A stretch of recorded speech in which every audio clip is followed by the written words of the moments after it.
কি করে? যদি সব সময় টিনের চশমা পরে থাকেন তাহলে চিনবেন না। আমি বলবো বিরোধিতার জন্য বিরোধিতা নয়, শুধু শুধু অপপ্রচারের মাধ্যমে আজকে দাঁড়িপাল্লার যে অগ্রযাত্রা সেটা কোনোভাবে দমিয়ে রাখা যাবে না।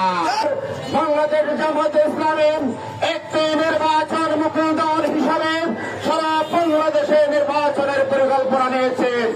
আপনারা জানেন লক্ষ্মীপুর 3 সদর আসনে আমাদের প্রাণ প্রিয় নেতা বাংলাদেশ জামায়াতে ইসলামের কেন্দ্র নেতা জনাব ডক্টর রেজাউল করিম ভাই দাঁড়িপাল্লার প্রার্থী।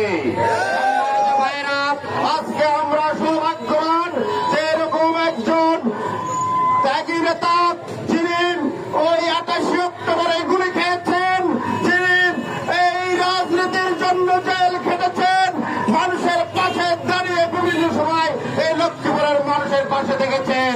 কিন্তু দুঃখজনক হলেও সত্যি আজকে আমাদের সামনে কিছু লোক বলে এই রেজাউল করিমকে রাগিয়েছিলেন না। প্রিয় ভাইরা, আপনি চিনবেন কি করে? যদি সব সময় টিনের চশমা পরে থাকেন তাহলে চিনবেন না।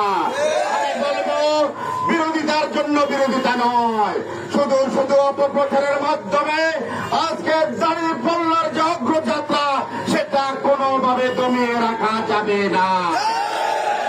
উপস্থিতি আগামী দিনের যে কোনো আন্দোলন সংগ্রামের এবং আগামী নির্বাচনে আপনাদের স্বতঃস্ফূর্ত অংশগ্রহণের মাধ্যমে দাঁড়িপাল্লাকে বিজয়ী করবেন।